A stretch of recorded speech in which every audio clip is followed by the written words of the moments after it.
A tempestade daquela noite parecia não ter fim. Relâmpagos riscavam o céu como garras luminosas, e o som dos trovões fazia tremer as janelas das casas antigas da pequena cidade de Pedra Morta. O vento soprava pelas ruas estreitas, assobiando entre as frestas das portas como se forças invisíveis estivessem tentando entrar em cada lar. Marta apertava firme o guarda-chuva, que quase se virava com a força da ventania, enquanto caminhava até a casa dos Vasconcelos. Não era a chuva que a fazia tremer. O frio que percorria sua espinha vinha da consciência de que, atrás daquela porta, a esperava alguém que a detestava. Dona Olívia, a mãe de Heitor. Desde o primeiro encontro, Marta percebera que a mulher não a aceitava. Não era apenas reserva ou frieza, mas um olhar que a despia e julgava, como se ela fosse indigna de respirar o mesmo ar que o filho. Havia no rosto de Olívia uma dureza que passava da crítica para a hostilidade, e Marta sentia-se como uma intrusa, uma ladra que havia roubado algo sagrado. Heitor, sempre gentil e carinhoso, se recusava a enxergar o veneno oculto nos gestos da mãe. Ela só tem dificuldade em confiar nas pessoas, dizia, tentando tranquilizá-la. Mas Marta sabia. Havia algo mais sombrio por trás daquele desprezo. A casa da família, erguida no fim da rua, tinha muros altos e janelas estreitas, lembrando uma fortaleza. Cada vez que Marta atravessava o portão de ferro, sentia-se como se entrasse em território proibido, onde qualquer passo em falso poderia ser fatal. Naquela noite, quando o portão rangeu ao ser empurrado, ela ergueu os olhos e viu uma cortina do andar de cima se mover. Uma silhueta estava ali, imóvel, observando-a. Heitor abriu a porta sorridente e o calor de seu abraço trouxe algum alívio. Mas por cima do ombro dele, Marta viu Olívia na sala, braços cruzados, o olhar gélido fixo nela. Não havia sorriso, não havia boas-vindas, apenas a certeza de que sua presença era indesejada. Pensei que fosse desistir com essa tempestade, disse Olívia, num tom que mais parecia acusação do que preocupação. Marta sorriu constrangida, agradeceu o convite e tentou se portar da melhor forma possível, mas ao longo do jantar percebeu que nada seria suficiente. Cada gesto, cada palavra sua era corrigida, criticada ou comparada. Se segurava o talher de modo diferente, era porque moças educadas não faziam assim. Se falava de sua família humilde, Olívia interrompia para exaltar conhecidos de sobrenomes tradicionais. Heitor, sem jeito, tentava mudar de assunto, mas Marta sentia que por trás das palavras da sogra havia algo profundo, um ódio que não se limitava à etiqueta ou ao status social. Era algo mais visceral, como se a própria existência dela fosse uma afronta. Naquela noite, ao voltar para casa, Marta teve a sensação de ser seguida. O barulho da chuva abafava os sons da rua, mas em certos momentos ela jurava ouvir passos acompanhando os seus. Quando se virava, via apenas sombras e postes oscilando com o vento. Ainda assim, apressou o passo, o coração disparado, até alcançar sua porta. Antes de entrar, olhou pela última vez para a rua deserta e jurou ver uma figura imóvel, parada no cruzamento, observando-a até sumir na escuridão. Nos dias seguintes, pequenos incidentes inquietantes começaram a se acumular. Um porta-retratos com a foto dela e Heitor apareceu com o vidro estilhaçado. Uma caixa de joias herdada da avó estava aberta, com as peças cobertas por uma camada escura, como se tivessem sido queimadas por dentro. À noite, Marta acordava com a impressão de ouvir sussurros na janela, mesmo em noite sem vento. Tentou falar com Heitor. Não acha estranho que sempre que sua mãe se aproxima, coisas ruins acontecem comigo? Perguntou com voz trêmula. Ele riu, passando a mão em seus cabelos. Marta, você anda muito estressada. Minha mãe é exigente, sim, mas você está vendo monstros onde não existem. Marta não respondeu. No fundo, sabia que ele estava enganado. A convicção se transformou em certeza numa tarde em que, ao passar em frente à casa dos Vasconcelos, viu Olívia no jardim. A mulher estava sozinha, diante de uma tigela de barro, mexendo o conteúdo com uma colher de madeira. Murmurava palavras incompreensíveis, a voz baixa, gutural. O cheiro que vinha da tigela não era de temperos, mas de algo acre, metálico, quase como ferro oxidado. Olivia ergueu os olhos e encarou Marta. Não se surpreendeu nem tentou disfarçar. Pelo contrário, sorriu. Um sorriso que não tinha nada de humano. Um sorriso de quem se compraz em ser flagrado. Marta correu, com o coração descompassado, jurando para si mesma que nunca mais pisaria naquela casa. Mas Heitor insistiu. Disse que a mãe queria se reconciliar, que havia percebido como estava sendo dura demais. Contra sua intuição, Marta cedeu. Na noite do reencontro, Olivia preparara um jantar especial. A mesa estava impecável, coberta por velas, e o ar cheirava a ervas queimadas. Não o aroma agradável da cozinha, mas um odor acre, misturado a algo que lembrava ferro em brasa. Olivia a recebeu com um sorriso suave, mais cordial do que nunca, mas os olhos brilhavam de um modo escuro, quase febril. Durante a sobremesa, Marta sentiu um gosto amargo em sua taça de vinho. Tentou disfarçar, mas o mundo começou a girar. Mal conseguiu apoiar-se na mesa antes de cair da cadeira. A última coisa que viu antes de perder os sentidos foi o rosto da sogra inclinado sobre ela, murmurando algo de satisfação, como se aguardasse aquele momento havia muito tempo. Marta despertou horas depois em sua própria cama. Heitor dizia que ela havia passado mal e que sua mãe a ajudara a voltar para casa. Nada disso fazia sentido. Sua cabeça latejava e em seu braço havia uma marca roxa, como se dedos fortes a tivessem segurado. As noites seguintes trouxeram pesadelos. Marta via-se numa floresta escura, perseguida por vozes femininas que riam dela. Sempre acordava em pânico, coberta de suor, e no fundo dos sonhos havia sempre o mesmo som: a risada de Olivia. Um dia, ao abrir a porta pela manhã, encontrou um pequeno saco de pano amarrado com barbante. Dentro havia ossos de pássaro, dentes humanos e um bilhete escrito em latim, palavras que ela não compreendia. Mas não precisava traduzir, sabia quem o havia deixado ali. Os dias seguintes transformaram-se num redemoinho de inquietações para Marta.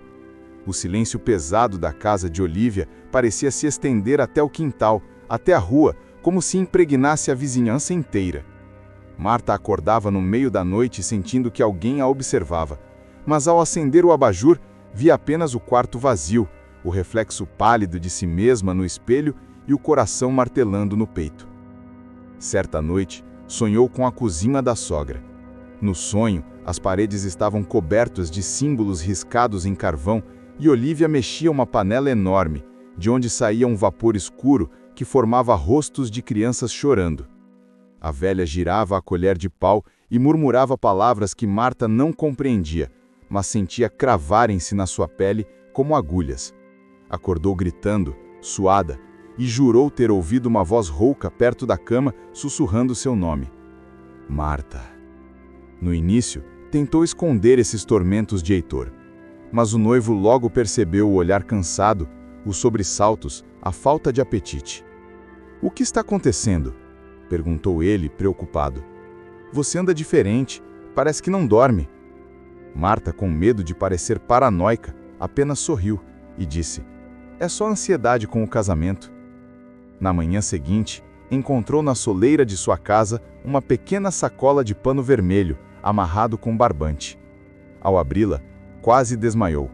Dentro havia penas de galinha, unhas humanas e um dente amarelado e uma mecha de cabelo muito parecida com a sua. O cheiro era insuportável, como carne podre misturada a enxofre. Marta empaleceu, jogando a sacola longe, mas quando Heitor chegou em casa e ela foi mostrar o objeto, a sacola já não estava lá. Restava apenas o chão limpo, como se nunca tivesse existido. Ela começou a notar detalhes perturbadores em cada visita à casa da sogra. Os olhos de Olivia fixos nela nunca piscavam, como se quisessem perfurá-la. Havia sempre uma vela acesa em algum canto, mesmo durante o dia. E, certa vez, ao passar pela porta do quarto trancado, Marta jurou ouvir risadinhas infantis vindas de dentro, abafadas, seguidas por um choro arrastado. Quando contou isso a Heitor, ele apenas balançou a cabeça. É a sua imaginação. Minha mãe pode ser difícil, mas não é má. Heitor, eu ouvi claramente, insistiu Marta. Você está nervosa demais. Vou pedir para ela ser mais amável com você. Marta não respondeu. Sabia que Heitor jamais acreditaria na extensão do mal que brotava naquela casa.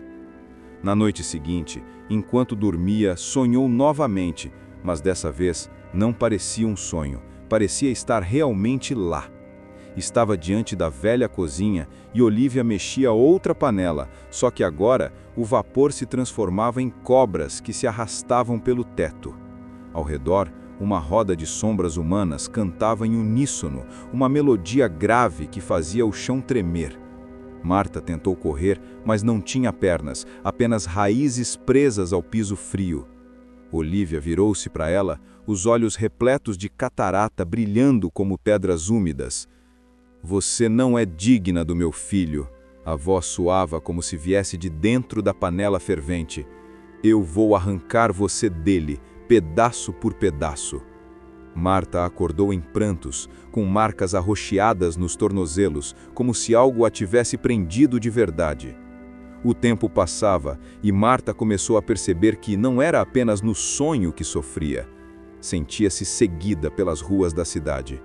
Certa tarde, ao atravessar a feira, teve a impressão de que uma mulher de véu preto a observava entre as barracas. Virava o rosto e a figura desaparecia. À noite, enquanto lavava o rosto no banheiro, viu por trás do espelho não o seu reflexo, mas o de Olívia, com a boca retorcida em um sorriso lento e cruel.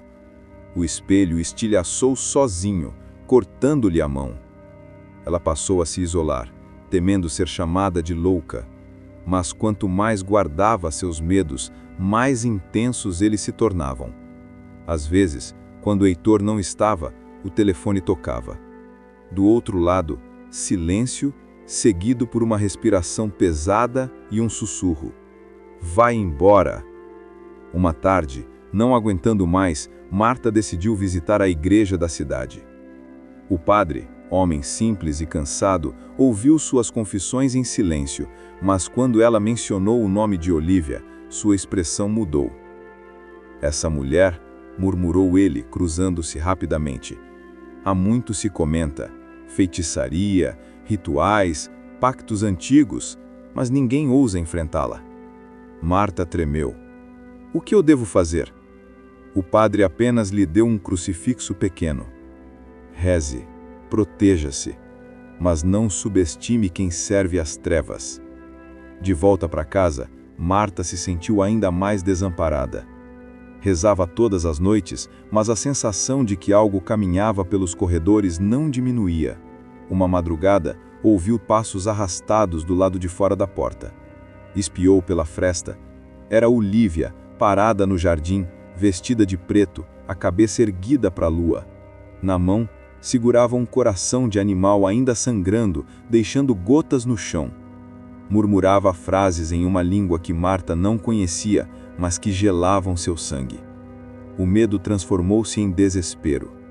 Marta tentou convencer Heitor a mudar-se para longe, mas ele ria da ideia. Minha mãe pode ser estranha, mas ela não é um monstro.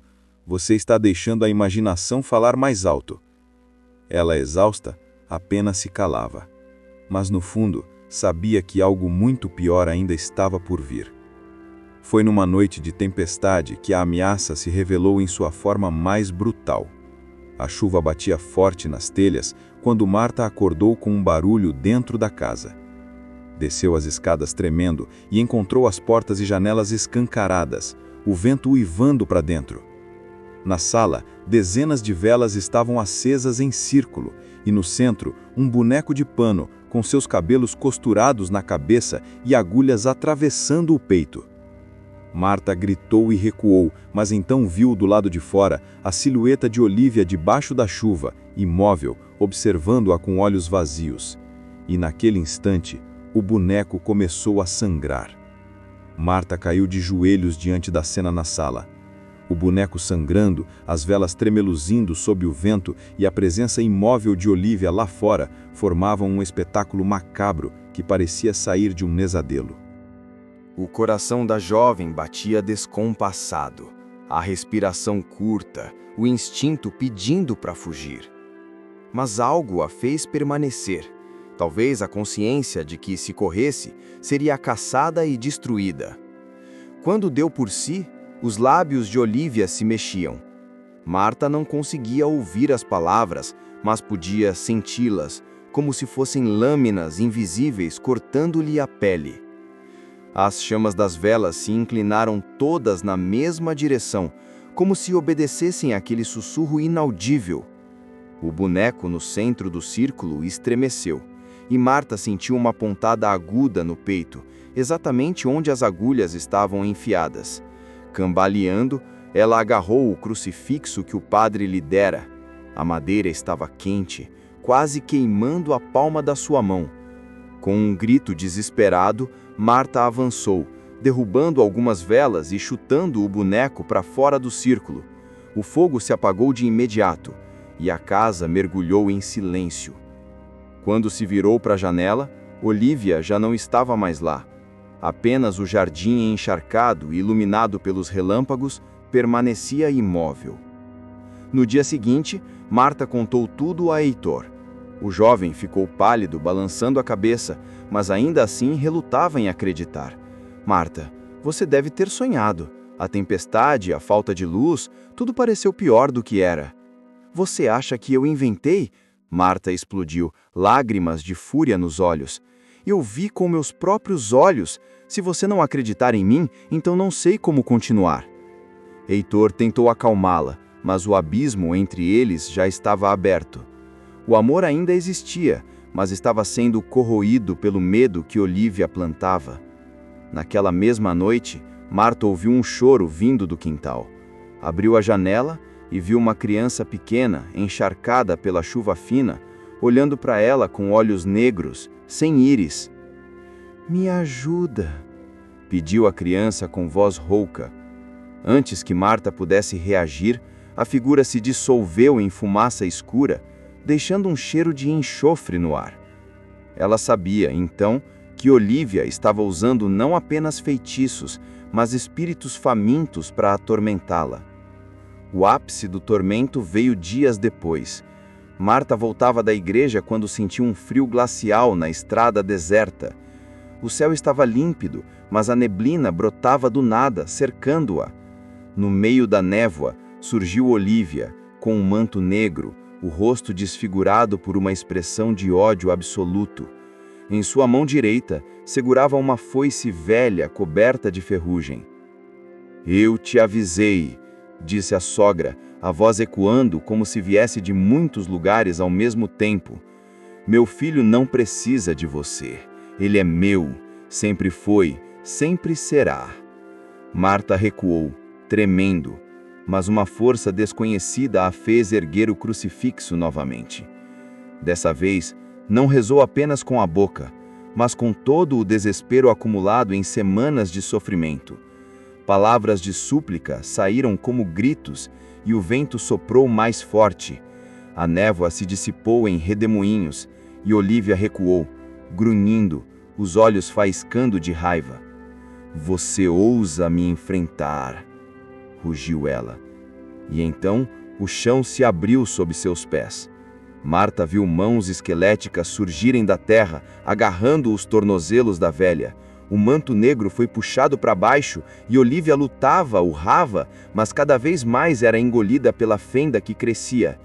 No ar os gritos misturavam-se a vozes múltiplas, como se centenas de almas clamassem em júbilo pelo castigo dela. Marta, horrorizada, quis correr, mas seus olhos não conseguiam desviar. Olivia estendeu a mão em sua direção, os dedos ossudos tentando alcançá-la. Heitor! Foi o último grito que conseguiu emitir antes de ser tragada completamente pelo solo, que se fechou em seguida como se nada tivesse acontecido. Marta desabou no chão, soluçando. Não sabia se havia presenciado um milagre ou uma maldição ainda maior. Ficou ali até a aurora, quando finalmente encontrou forças para se levantar. O crucifixo em sua mão estava enegrecido, como se tivesse absorvido a batalha. Quando contou a Heitor, Ele não acreditou na versão sobrenatural. Disse apenas que a mãe desaparecera e a polícia nunca encontrou vestígios. Mas Marta sabia. Sentia, na quietude da casa, que Olivia não retornaria. Ainda assim, durante algumas noites, sonhou com a sogra. Em um dos sonhos, Olivia aparecia acorrentada em uma caverna ardente, os olhos consumidos por chamas, murmurando sem parar: "Ele é meu, meu, meu." Em outros, o silêncio era absoluto. Mas Marta sentia um arrepio frio, como se fosse observada por detrás do véu da realidade. Apesar disso, a vida aos poucos se reergueu. Marta e Heitor se casaram em uma cerimônia simples, mas bela. Porém, mesmo durante a festa, Marta notou uma coruja pousada em um galho próximo, fixando nela um olhar penetrante. Não comentou nada, mas sabia o que aquilo significava. O mal havia sido contido, mas não destruído. Olivia pagou o preço por sua crueldade, sendo arrastada para onde todas as suas maldições a pertenciam. Mas as marcas do ódio, do feitiço e do medo jamais seriam completamente apagadas. E Marta aprendeu, com um arrepio eterno no coração, que certos laços de sangue podem se transformar em correntes de trevas, e que escapar delas exige mais do que coragem, exige sacrifício. E assim terminou a saga da sogra cruel, castigada pelo próprio abismo que tentou invocar. Marta, embora livre, carregaria para sempre o peso da lembrança. E quando o vento assobiava forte pelas janelas de sua casa, ela jurava ouvir um sussurro distante, arrastado, ecoando entre as sombras. Marta.